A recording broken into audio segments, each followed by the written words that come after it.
Mhm. Welcome to some more stories, tales of transformation inspired by being outdoors. My name is Marianne Rowe. I'm a founding teacher of Monterey Bay Meditation Studio and a psychotherapist in private practice in Pacific Grove, California. I live on the traditional lands of the Ohlone Rumsen people. Over the past few years, I've been blessed with meeting a number of extraordinary people who have extraordinary relationships with the outdoors. Whether working as a scientist, an educator, an attorney, an artist, an environmental activist, each of these individuals engage their heart and their spirit, as well as their mind, in their work. Each brings a sense of reverence, compassion, service, and reciprocity, as well as a profound understanding of interbeing into their relationship with the world outdoors. Each has a story of being transformed by the outdoors and has graciously agreed to share this story with us. Sitting by the campfire with me today to offer some more stories is environmental attorney and professional photographer, Kristen Fletcher.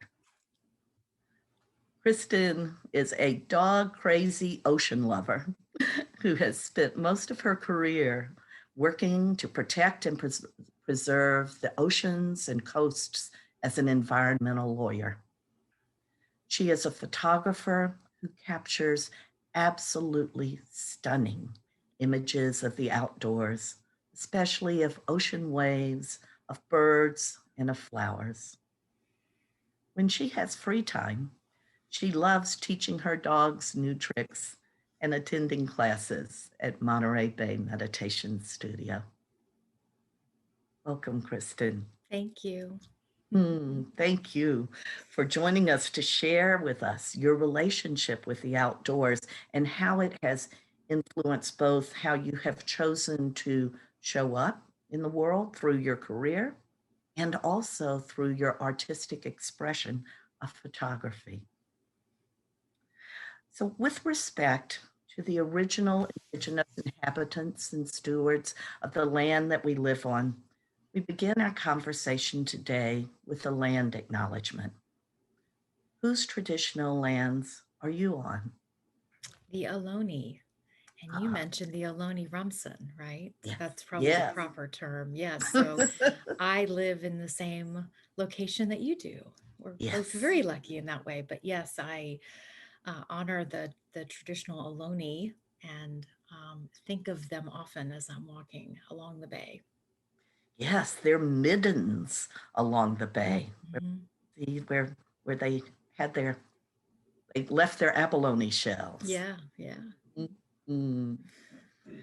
So, Kristen, through our work together on various environmental education projects, as well as our connections through the meditation studio, I have continuously been inspired by generosity of heart, wisdom, expertise, and commitment that you bring to catalyzing and cultivating reverence and reciprocity in relationship with the outdoors.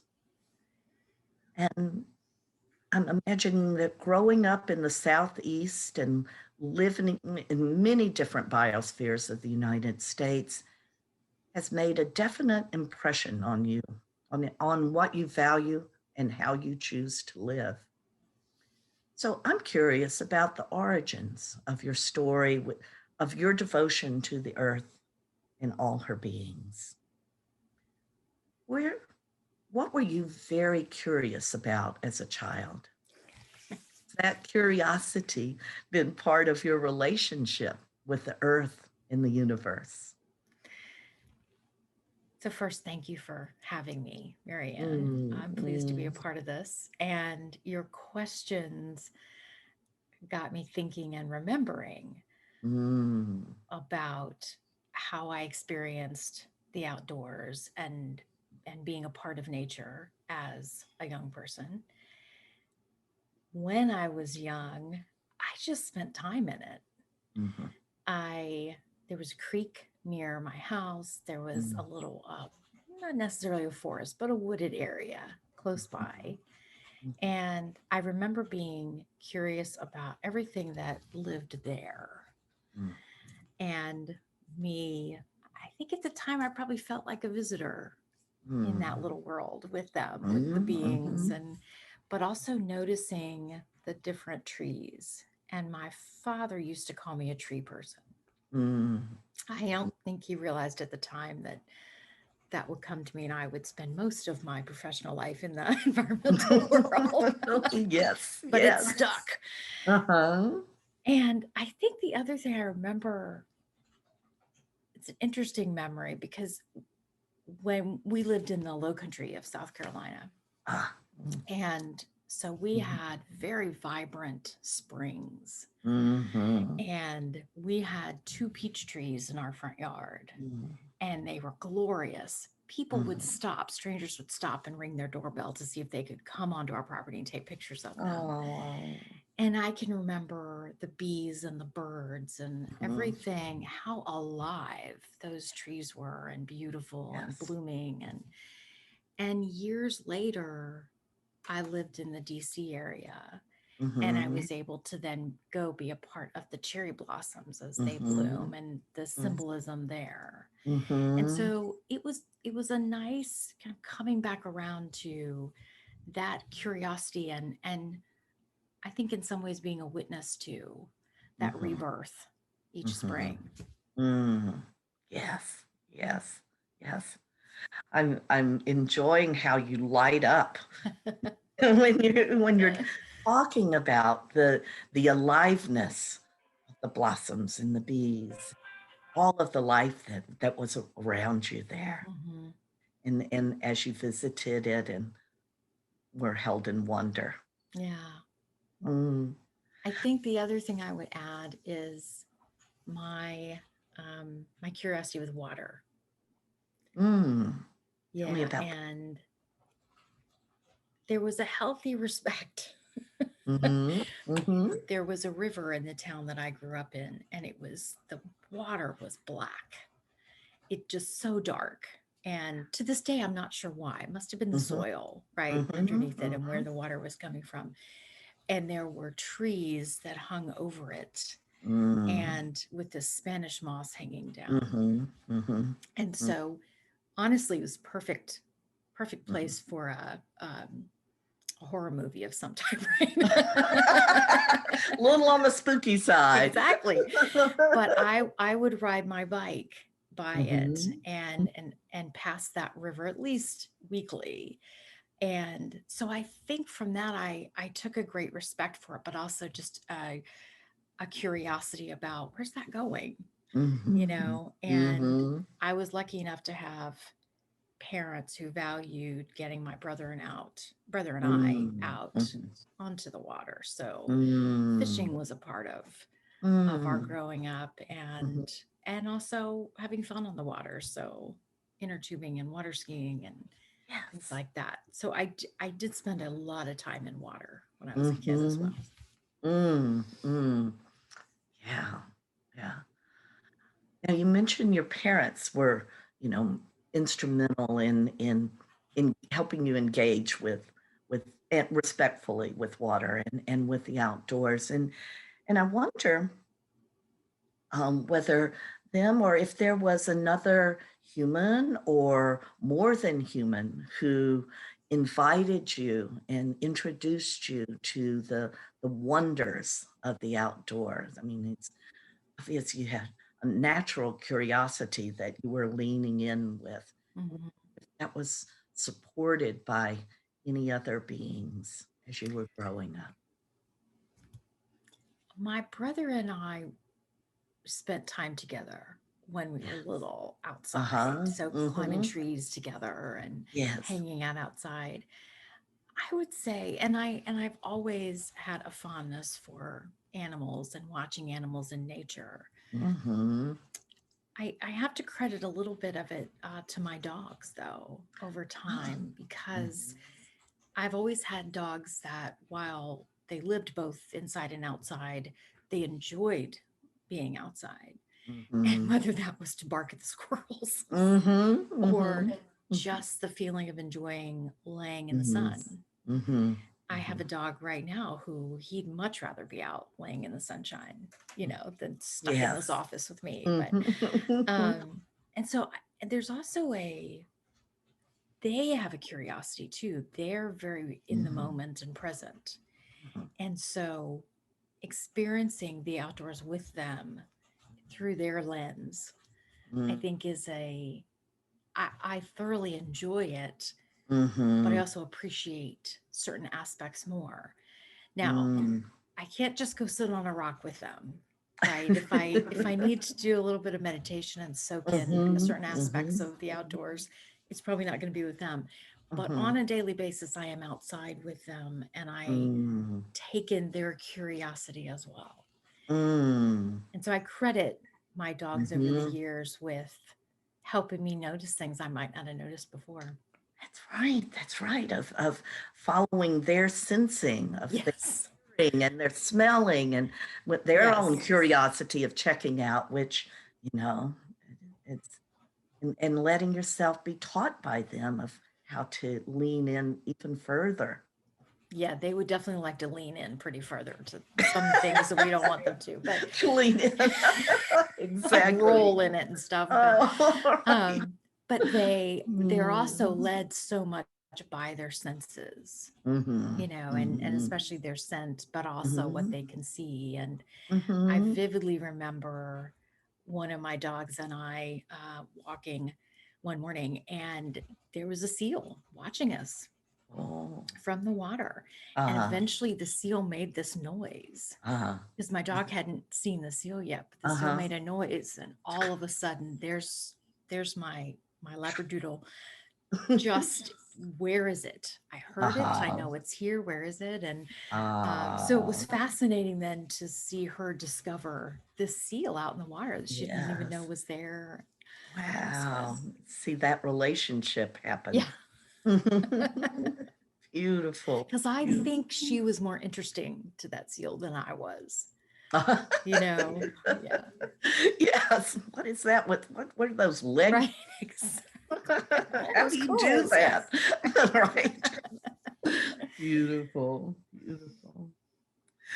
So my impression from the connection that we have is that rather than choosing a career, that you answered a calling. And that has me feeling curious. Was there a transformative experience or a set of circumstances catalyzed your decision to work in the arena of environmental law and research and teaching? Yes, Hmm. I had been drawn to, I would say, political science, and I put that in quotes because as I learned, wasn't really as drawn to political science as I thought I was, but I was very much drawn to policy and understand Mm, government and civics. mhm, So that mhm, came early on.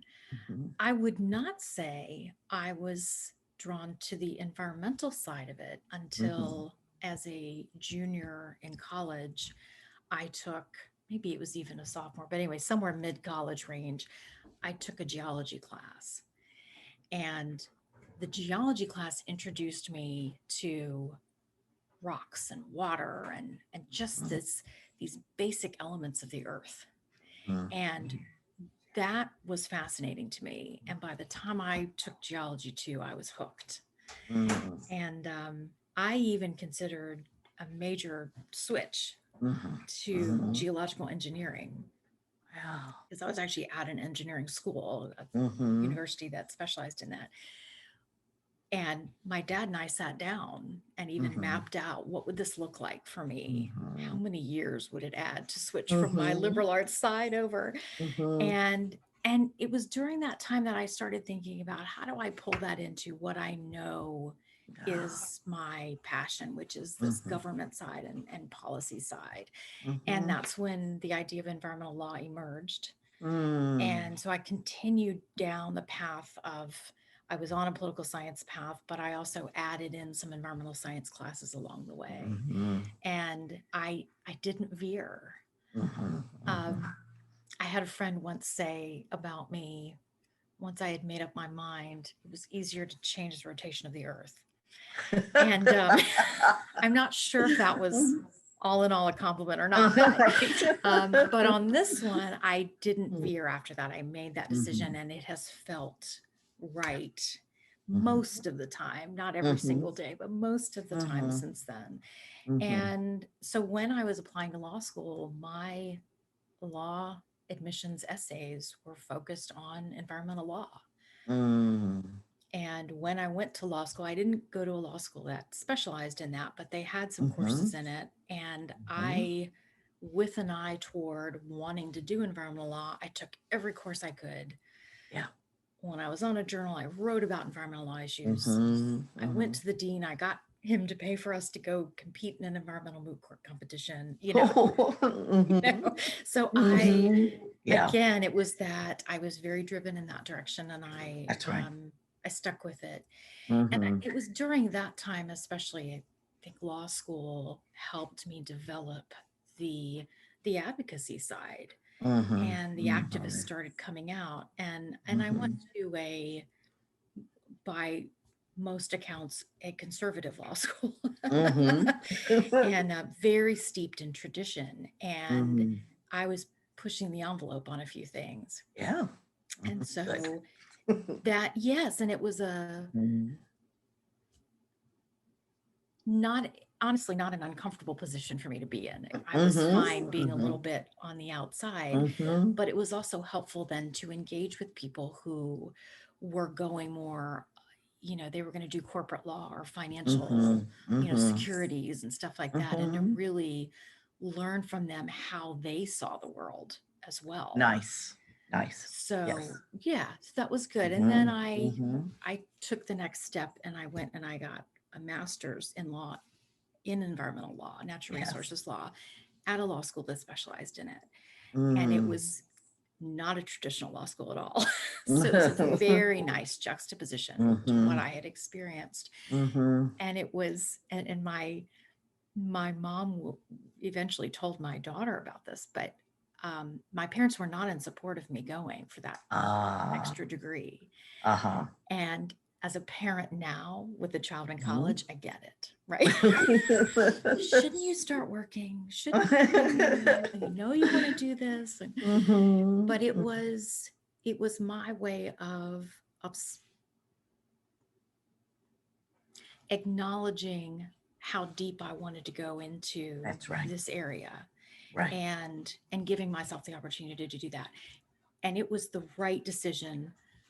I went straight through school though. Mhm, And that, mhm, I'm not sure was the right decision. I think mhm, when I mhm, talk to students now who are curious about going and getting that degree, I mhm, encourage them to take a year or two between, mhm, mhm. because I was pretty burned out by the end of it. Yeah. Oh my goodness, yes.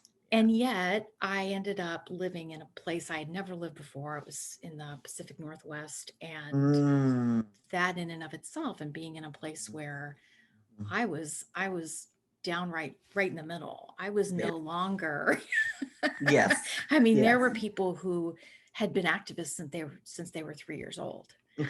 And that was, again, Yeah. experiencing it through someone else's lens Mm. and understanding what Mhm, drove them and mhm, the language that they used to talk about certain issues. And it was great. mm, mm. I really am, mm, I'm enjoying the range, It was a big you know, range. from the conservative law school to and that was Southern, right? Actually, it was Notre Dame, so it Notre was in Dame. Indiana. Yeah. Yes, yes. So Midwestern and all the way to the Northwest, where people had been activists since they were toddlers, you know. Hmm. And also, appreciating the how you found the advantage of listening to people who were working in other arenas of law, to get their perspective, because that's a lot of those arenas were places where they had impact on the environment, or the Yes. they were working for were the ones that were impacting the environment. And so learning what it be them so that you can actually engage in dialogue and also know how to what's important to them so you can work with that Hmm. in your activism so that the environment gets served as well as the Yeah. I mhm, think understanding that interconnected piece, mhm, and I mhm, think going to these different schools and being exposed to, even the faculty had a mhm, whole range of experiences, mhm, and there were a couple faculty that really stood out for me, and one was at Notre Dame, and he taught many of the environmental courses there, and I I remember he was not, he had been in the Air Force. He had done mhm, some wills and estates law for a while, and yet this mhm, was an area he was passionate about. mhm. So it wasn't, he had such a broad spectrum of experience that Yes, he taught me you don't have to be in one box. right, There were right. people, there are people today, but even when I was there, people in the Great Lakes region that were very passionate about what was Mhm, happening to the natural environment there, mhm, and mhm, how you made better sense of the issues that maybe were more prevalent at the time related to, let's mhm, say, agriculture or the mhm, economy or something like mhm, that, and how you make those connections better. And mhm. I think that interconnectedness is so important even today. I don't think Especially we do it very well. right, right.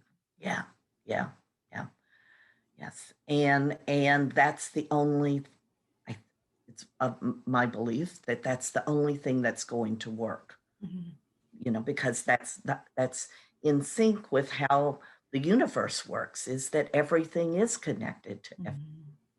Mhm. And so when we start to silo or just think every, Right. then we don't have the system. We're not paying attention even to the system until the system is, you know, it's almost too late. Mhm. So yeah, I yeah, think that climate change as an issue is such a, it highlights that problem so well. absolutely.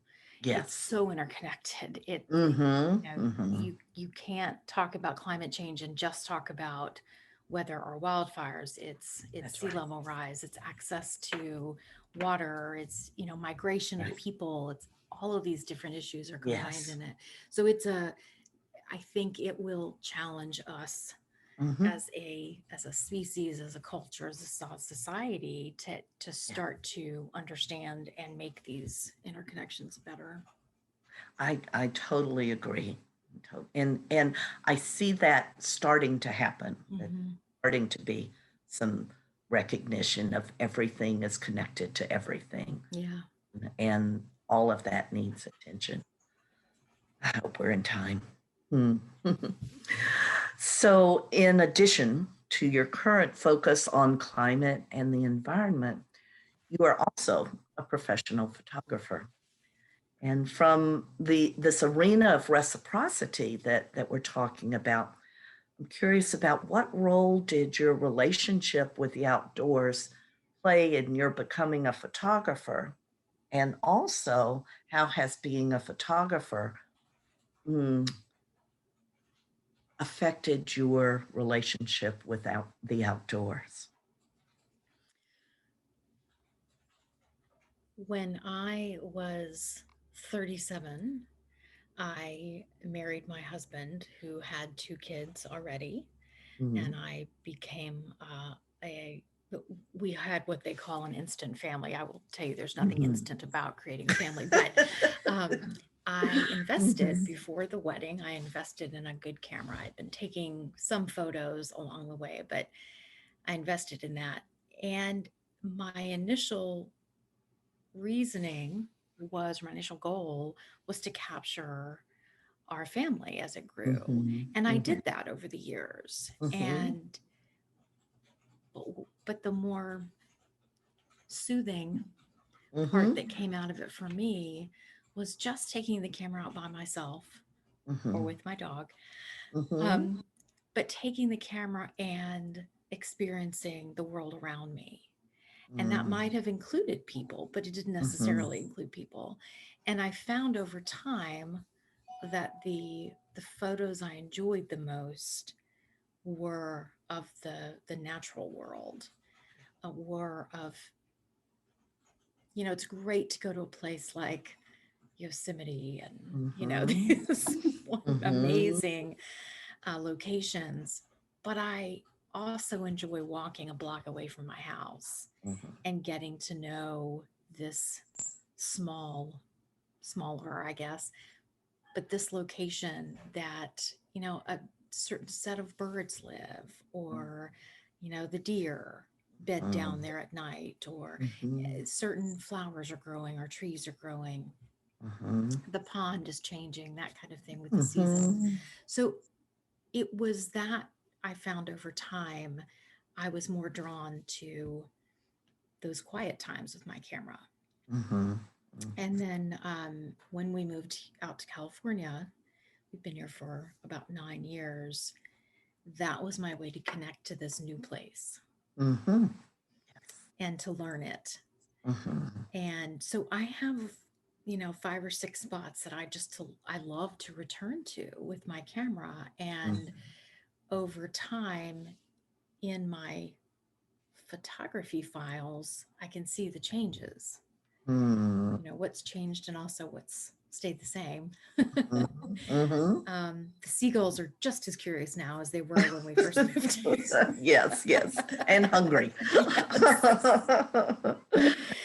Yeah, Mhm. I do not throw them food because Mm-mm. the camera Mm-mm. might not survive that.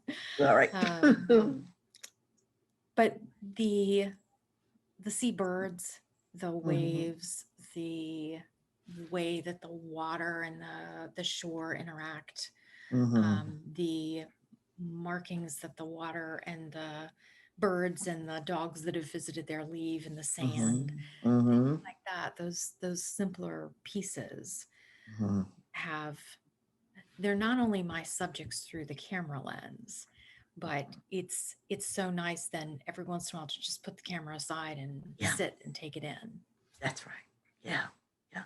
It's two different ways of getting to know Hmm. place or to Hmm. get a sense of place, and both have value, and they're very different. Yeah. And there are some mornings, I think I shared this with you about a month ago, but it was around king tides Oh. Mhm. here in Pacific Grove, and there was a morning I took my dog out for our normal morning walk, and I got to that water and I thought, sorry, buddy. I Mm-mm. I walked him back home That's and right. I got all the camera stuff out and I went out and Mhm. it's just Yeah. glorious. And it was Yeah. sunrise on a king tides morning, and to be able there are I remember that morning and I remember the smell and the light, Mhm. Mhm. but to be able then to recall and bring that photo up and say, oh yeah, there Yes. was the Yes. spray and there were the Yes. birds, and there are Yes. aspects I wouldn't necessarily remember in my own mind, but I'm Mhm. able to pull it out of that photo. Mhm. Right. And I know my experience because I have some of those photographs and I absolutely love them because what I love about them, even though I was at a different part of the beach from where you were on that same morning, Uh-huh. but that and probably at a little different time. But when I look at those photographs, you have such a talent for capturing the feel of it. I mean, it's like I can look at the photograph and I can hear the waves, or I can Oh, take a deep breath and I can have the olfactory memory. I have the smell of the air. And I think that is because of, you capture that because you are in relationship with what is there. I mean, so it's not objective. It's not like you're taking a photograph of something out here, but that you're actually, again, that curiosity and that leaning in to this, you know. And so your presence is part of that. Thank you. Thank you for Mhm. saying that. And I remember putting some photos up on the site, and I put one in that artistically I thought not that big of a deal, but Mhm. I thought of you when I Mm. saw it. Mm. And it's Mhm. because the wave comes up and there's kelp. And if you know what to look for, you're seeing that You kelp, see it? Yes. flow with that wave. And Yeah. you picked that. And Oh. I thought, I don't know that Mhm. everyone would have seen Mhm. how special that is Mhm. to see the way that the kelp and the wave interact with each other and Mhm. flow, and Mhm. to get a little peek into that Mhm. kelp forest that's underneath Yes. that water. Yes. So I was Mm. delighted to see what spoke to you in those Mhm. photos. And Mhm. the other interesting thing I'll say, I had submitted a photo to California coastal Mhm. competition, Mhm. and a few years ago, and I actually did get an honorable mention, which was Yay. wonderful. Yay. But I Mhm. pointed my mom to the website, and she looked through and she could pick my photo out.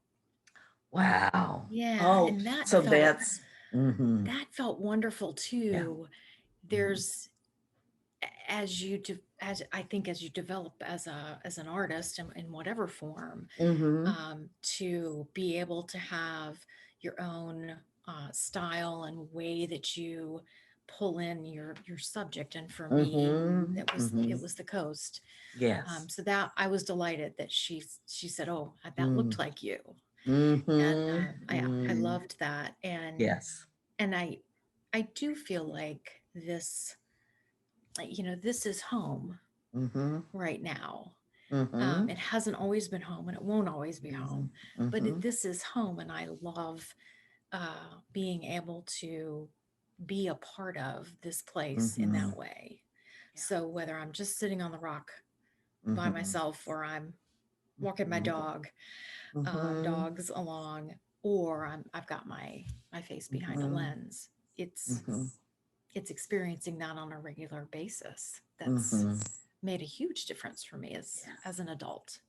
I Yes. think I did it without thinking as a kid. Mhm. And I think as an Mhm. adult, I have to be more purposeful with it. Mhm. Mhm. Absolutely. Because there, as adults, there are a lot of pulls. Yes. And for kids now, I mean, there are a lot of pulls when as opposed a lot more pulls Yes. than you and I both experienced. I mean, and so, but as an adult, it is intentional to make that connection every, Hmm. because it's real easy to stay indoors and Hmm. forget about the outdoors. But that's that opening and stepping across that threshold to come home to that part of ourselves that remembers, oh, I'm part of all of this. Hmm. Yeah. And one thing that was interesting to me a few months ago, maybe it wasn't even that long, but it was the convergence, right, of Saturn and Jupiter Right, right. when they Yes. were so close Mhm. together. And of course, it was the middle of the pandemic, and it's just this Mhm. year that all of us, it's just Mhm. so difficult for so many of us. My husband and daughter and I went out, and it was the night that was the height of it. Mhm. Mhm. And you'd have thought, and these little roads that normally take us, we normally zip along and takes us Mhm. a few minutes to get through. It Mhm. was like a rock concert. Oh, yes, The yes, yes. traffic, I Yes. felt like I was leaving a rock concert. It was just bumper to bumper and people walking through. Uh-huh. And Uh-huh. as once we got through the craziness, I realized, wow, everybody is a Mhm. part of this. Mhm. And how wonderful it was Mhm. that all Mhm. of these crazy people in the middle of a pandemic with their Mhm. masks on were coming Uh-huh. out to see this. and to be a Yes. part of something so much bigger than them. And it's so much bigger than the earth. Yes. These were Yes. planets millions Yes. of miles away that we Yes. all wanted Yes. to go see. And See, I loved yes. that. Mm-hmm. Mm-hmm. I was very touched by Mm-hmm. how much that Mm-hmm. meant to all of these, that brought all these strangers Mm-hmm. together to see these Mm-hmm. planets Mm-hmm. up in the Mm-hmm. sky, so close Yes. together. Yes.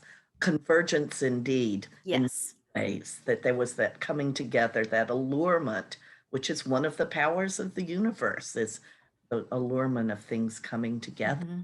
and what happens in that miracle. Yes. Yeah. Yeah. Ah, so I'm just listening to you, Kristen, as you're talking and sensing I have a sense of your relationship with the world, with the world outdoors. And I'm wondering if you could put that into words, if you could put it into words, like how your values are shaped by this relationship that you have with the outdoors. How has that mm, certainly changed the path of your career life, but how else has that affected? How have you been impacted by that?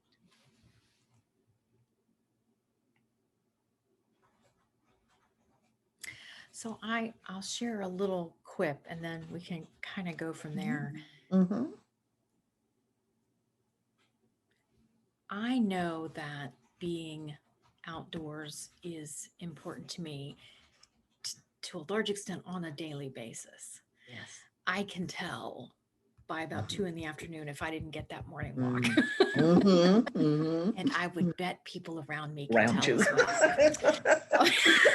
Go outside, Mom. Exactly. It's time. So I can tell, and I don't even, I think it's a whole combination of those factors where it's Mm, the air, and visually it's the exercise, it's having my feet on the ground, mhm, on that trail or in the sand, or mhm, sometimes in the water when the waves come up mhm, and remind me how cold the Pacific is. mhm, A few It was over the holidays actually, so December 2020, and my it was when we had those big waves and things, mhm, but my husband and I were able to carve out some time, and in the afternoons, and we just went out at low tide and just explored the tide pools. mhm, And I think we did it 3 or 4 times over a period of about 2 weeks. And we would mhm, spend an hour and a half to 2 hours out there just looking around, not mhm, walking all that far, but just mhm, looking around. mhm, And it felt like a reconnection to this place for us. mhm, And again, I think in the midst of the pandemic and some other things that have happened to our family and how busy we mhm, get with work and things like that, it was mhm, also a reconnection of our relationship as well. mhm, And so I think that, I've tried to expand my kids' horizons when I can and get them out into mhm, nature. mhm. Was much easier 10 years ago than it is now, but Right. Mhm. Yes. they're much less happy about it now. But that idea of being a part of this place and also exploring and continuing to learn about it Mhm, in the very natural sense. I mean, we were finding little, they weren't alive, so I guess they were little carcasses, but of organisms mhm. we've never seen before. We still don't Wow. know what they're called. But I have a picture on my Uh-huh. phone, so if ever, I can look it Mhm, up. But mhm, just discovering new things like that, and I think that it feeds, it definitely feeds my mind, but I also think it feeds my soul mhm. to remember that I'm a part of that bigger world. Yes. Um, that it's so easy for us to get caught up in trying to check off our little boxes and get our list Mhm. done. And I am Mhm. all about lists, right? To try to stay Mhm. focused. I'm a lawyer after all. Mhm. And to break away from that and to Mhm. open yourself up to Mhm. what that natural world has to offer you. And it could Mhm. be the smallest little Yeah. curiosity, Mhm. or it could be a moment of epiphany of something you've been struggling with for a long time. And suddenly Yeah. the answer is in that wave and the rainbow that results Mhm. in the, Mhm. Mhm. uh, Mhm. I think you find both of those and everything in between out there. So Mm. I'm so thankful Mhm. to have the ability to go do that, right? I Mhm. have the Mhm. physical ability that I can walk Mhm. and Mhm. feel and touch and Mhm. move. I also have the financial ability, right? Mhm. That I don't have to Mhm. work 3 jobs. Right. I Right. get to take a break and go walk Mhm. down. Mhm. So I Mhm. feel I know how blessed I am to have these opportunities. And I there are people that I'll meet sometimes along the trail, and every once in a while someone will say to me, I hope you don't take this for granted, because I'll explain that I Mhm. live here. And Uh-huh. I think, no, I Mm-mm. don't. Mm-mm. Every I'm day. I'm proud to say that I don't Yes. take it for Yes. granted. Absolutely. Absolutely. Yes. Yeah. To have that openness to be awed every single day. Yeah. And so that it doesn't become, we don't get numb to it. Hmm. And I think that that comes with, I mean, a word that's been mentioned a lot is the engagement of curiosity, Hmm. staying curious and staying in the not knowing of like the little mystery creature. Hmm. And it's almost like it's fun sometimes to not know the name of something, because sometimes when we can name it, it's like, oh, that's a hermit crab, and we kind of brush it off and we don't dive into what is this. Right. What's the purpose of this part, and Hmm. of all of that, and what is it like to be you, you know that, Hmm. um that really just keeps everything. It's that the engagement, the living engagement with what is here. And I imagine sometimes what the scientists who have been working in a particular Mm-hmm. ecosystem or in a particular species for, a couple of Mm-hmm. decades, right? Mm-hmm. And Mm-hmm. then they discover a new species. I just Yes. imagine the Yes. Whoa. how magnificent that must be for them. Exactly. What a turning point. Exactly. Yeah. Yes. Yes. Yes. And I just will mention, because some of the scientists, well, we have some of the storytellers in some more stories are scientists and Uh-huh. that have been working in the field for years. And they what had me invite them to be part of this series is they are so alive with the mystery of it.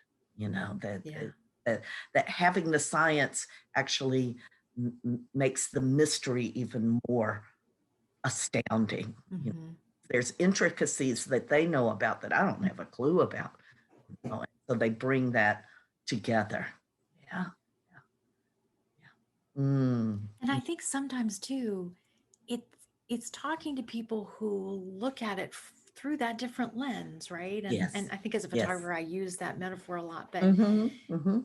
I remember one time in the Being Outdoors group that you were leading, and you talked Mm-hmm. about a cloud nursery Yes. on a Yes. Sillamar beach that you saw these Yes. clouds being formed. And I Mm-hmm. had never Mm-hmm. even thought of even the concept of a cloud nursery. So Mm-hmm. I think Mm-hmm. just to engage with people around the outdoors and the natural environment, and we have so much to learn from each other, Mm-hmm. whether we have a Yes. PhD in marine biology or not. That's right. That's right. That's right. Yes. Yes. And we fall in love with it. We just fall in love with it. Yeah. Mm. Mm. So You mentioned of sometimes there's a problem and then the answer to the problem or guidance about a way of being with the problem can come in in watching a wave or seeing something that just is occurring in with a creature or an aspect of the outdoors. And I'm curious, you could put into words like one guidance or one teaching that you have received from the ocean or the forest or critter. Mm. Hmm. I think if there's one, ooh, there has to be just one. No, I No, think if there's one, it's a one, so no, it's and no, it does not have to be just one. um, I think the main one for me is that coexistence. Mm, mm, There are examples in nature of certain species, for example, an invasive species, right, mm-hmm, that can mm, go in and take over. mm-hmm, But there are, I think, more.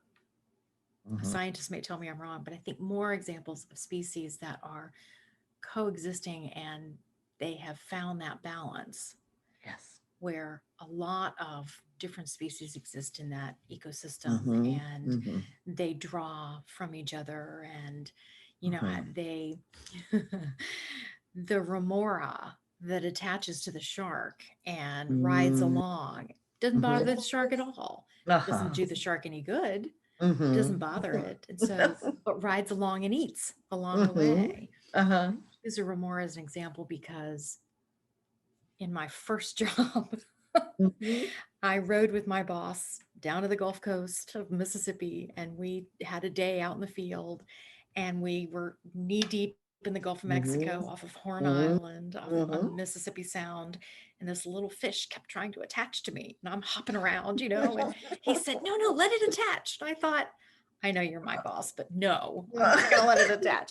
And one of the scientists came over, scooped it up, and explained to us it was a remora, and he was trying to Oh. attach to me Uh-huh. and ride along. Mhm.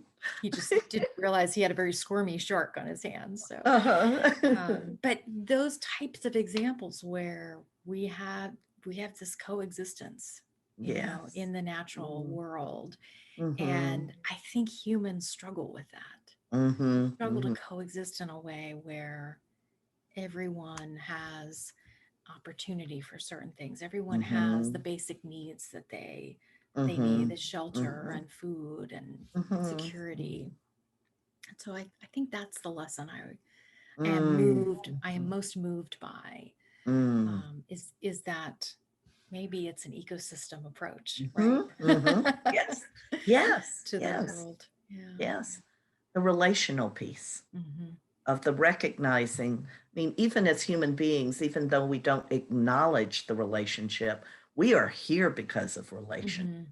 And we are walking around in relationship all the time. And so, as you point to, when there's awareness of that, then things actually feel more alive. And for me, anyway, there's more gratitude. I Hmm. feel gratitude for the sun and all of that. It's not just something that I look at occasionally up in the sky, but just really feeling and feeling the gratitude for the warmth and the energy that is Hmm.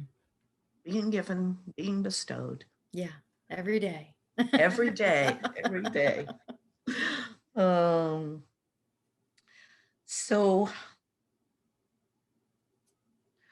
what do you know or feel about the outdoors that you wish everyone knew, felt, or remembered?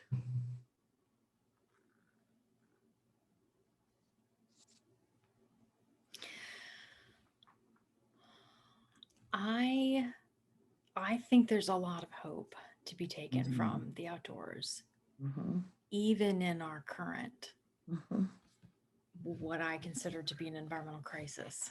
Mm-hmm. I think there's a lot of hope there. And I was fortunate enough when I lived in Portland, Oregon.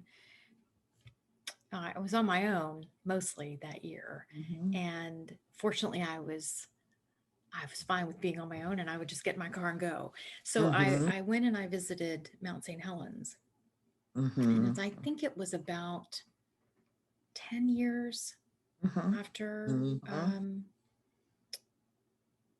after she blew her top, as they say, Mm-hmm. Mm-hmm. and you could already see the regrowth Mm-hmm. just after 10 years. Yeah. And this was a just major trauma, right, Mm-hmm. to the earth, to part of the Mm-hmm. earth, to the land, to the animals. And yet the earth and nature was finding a way to regenerate Yeah. pretty quickly. Mm-hmm. Mm-hmm. So it's not that and I think as humans we mourn and we grieve. And I know that when the wildfires were so extreme here last Mm-hmm. year in 2020, and of course Mm-hmm. also again in the middle of the pandemic. Mm-hmm. But I Mm-hmm. think I think we feel these things. We feel these natural events and crises very Mm-hmm. deeply. Mm-hmm. And I think we have to honor that grief. Yes. I see hope. Mm-hmm. I see hope in what the condor nest Mm. with one of the fires down near Big Sur, and they had a camera on it, and of course the Mm-hmm. camera melted in the middle of Mm-hmm. all the fires. They knew that the adults had left the nest because the Mm-hmm. fires were coming so close to the Mm-hmm. nest, and they just didn't know if the condor chicks had survived, and Right. they did. Yeah.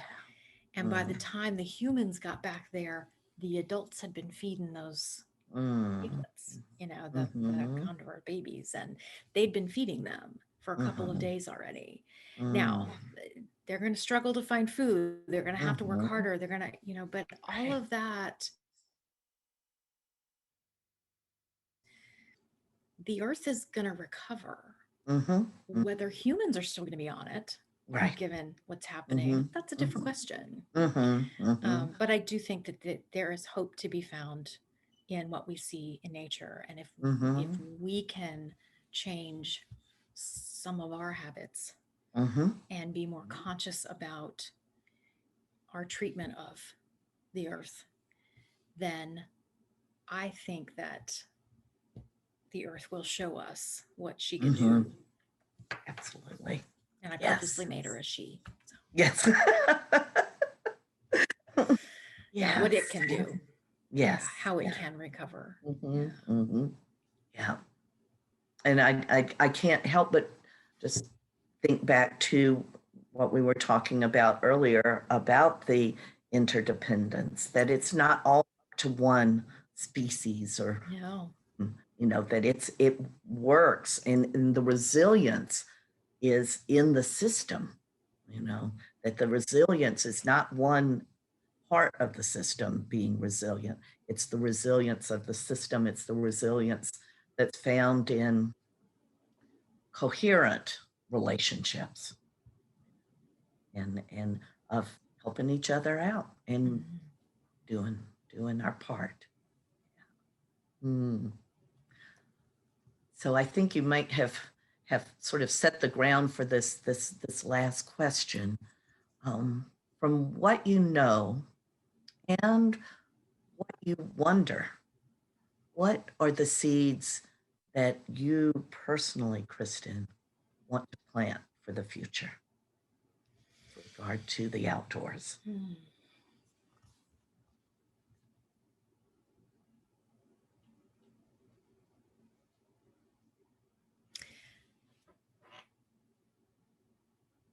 So I go back to my instinctive response is, as a professional, as an attorney, Mm-hmm.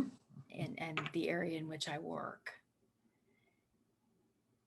And I would love for the leaders and I don't just mean in the US, I mean around the Mhm. world, to have a better appreciation Mhm. for our being a part of nature, to Yes. for that interconnectedness, and to stop Mhm. seeing it as a separate issue, Mhm. right? Mhm. I think that people recognize the connection between Mhm. poverty and health and education, right? And Mhm. they're starting Mhm. to see that connection better. And what I hope is a Mm. similar connection for when you start including the natural environment in those kind of conversations and those kind of Mhm. thought processes, right? Mhm. When you're talking about educating a kid, a third Mhm. grader, you don't just Mhm. look at, does that kid have an ability in math? You look at, do they have a stable home environment? Do they have Mhm. food on the table? Do they Mhm. have a good ride to school? Do they have, Mhm. Mhm. that kind of thing? And I think if we can take that approach and have that more holistic view Mhm. of how we interact with nature, Mhm. and how we are a part of it, right, as Mhm. opposed to separate from it. Yes. Yeah, I think that's the biggest seed. Maybe that's a bulb, not just a seed, Mhm. right? That's a bulb Uh-huh. to plant. Um, and some other seeds are just turning the faucet off on some things. Mhm. You know, Mhm. plastics is a huge issue for me right Mhm. now. Mhm. And the best metaphor I've heard recently is, if your tub is overflowing with water, you don't take a cup and scoop out one at a Right. time. Right. You turn the faucet off, Yes. I think that's where we're going to have to get to. Mhm. And of course, that, and embroils you in all different kinds of conversations around Mhm. Mhm. the Mhm. economy and fuels and all of Mhm. that. Mhm. But it is a simple concept. Yes. Yes. Yes. Yeah. So I think just, maybe taking some of these simpler answers, Mhm. and working it through the challenging conversations, but having us, and when I say leaders, I also mean not just political leaders. I think Mhm. all of us can be leaders in different That's ways, right. Mhm. but having the courage to have those conversations around, Mhm. what would that look like for us, Mhm. Mm. and that might Yes. mean a sacrifice in this part of our life, but what do Mhm. we get out of it? Mhm. That's right. What does our culture get out of it? What do our neighbors get out of it? Mhm. Yeah. Mhm. So Yeah. Again, that yes. recognition of everything affects everything. Yeah. And I think, you know, when we remember um, how we are impacted, whether we're conscious of it or not, we are impacted by everything that's going on outdoors. Mhm. And and part of this, the Some More Stories series, is to shine a light on this can change people's lives, of realizing the relationship Mhm. that we're in, and the richness of not only of what we can receive, but also of what we can offer, Mhm. how we can serve when we are living in a relationship of reverence and reciprocity with the outdoors. Yeah. Oh, Kristen, thank you so much for sharing not only the narratives, but also your your heart and your energy and your devotion, to being of service to this earth and this universe and all the beings that are there. Yeah. Well, thank you. And I want to put a plug in, because this last year, well, even before that, you were planning that 50th celebration of Earth Day, and Mm, of course, COVID had other plans for all of us, Mhm. but you pivoted into this being outdoors group that was just this Mm, beautiful collection of people who mm, shared and mm. again during the wildfires grieved and Yes. but then came back and it was Mhm. such a I think all of us at the end felt Mm. a tremendous connection, not just with the outdoors in terms of you laying out these opportunities, Invitations. invitations. Yes, thank you. That's Mhm. exactly what you call it. These invitations for us, but also that connection with each other. Yes. And I sometimes take, there's few things that people said over the course of those calls where Mhm. I can be out in my sit spot and think of that Mm. person. So, Oh. and I've Mhm. never met them in person. So, Right. but Amazing Zoom. Yes. yeah, but I think Mhm. I think having people take part in things like that where they Mhm. come together with a community of people and can share those experiences, it Mhm. heightens our sense Mhm. of connection and also Mhm. responsibility. Yes. Yes. Oh, thank So you. thank you for doing that. Oh, it was totally my pleasure, my joy, and it far exceeded any imaginings that I had um, dreamed about. The sense of community that was the humans, and then expanding out to the more than human. So, thank you for that. And we're doing it. I'm doing it again, starting in April to December again. 9-month journey online. So, how can people get in touch with you?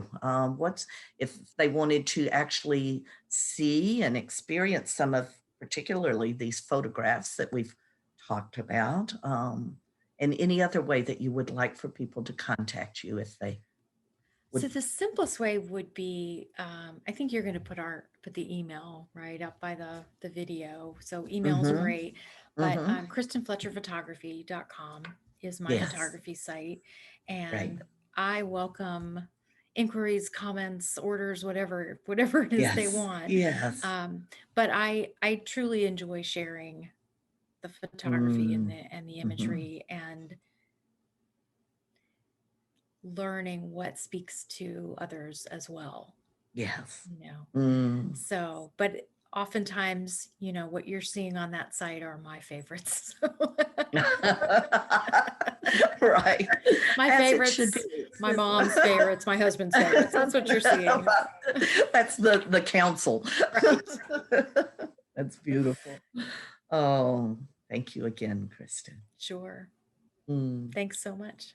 Oh, my pleasure. So I'm going to do a little closing. Okay. Um, Some More Stories is an offering of Monterey Bay Meditation Studio in service of cultivating a relationship of reverence and reciprocity with the outdoors. This relationship arises as we realize our profound connection with the planet and with all of her creatures, as well as the universe of which we are part. For more information about the series or courses in the community of Monterey Bay Meditation Studio, just go to montereybaymeditation.com or check out our YouTube channel for additional recordings in the series. So I close each Some More session with a quote that I find that has me think of the storyteller. And so this is a quote, Kristen, that brought you to my mind. I think with thinking about how your passion and your dedication for the legal representation of the world. And this is a quote by Thomas Berry. Every being has rights to be recognized and feared. Trees have tree rights. Insects have insect rights. Rivers have river rights. And mountains have mountain rights. So, from the campfire underneath the night sky, this is Marianne Rowe wishing you warmth, some more sweetness, and ongoing awe. Thank you for joining us.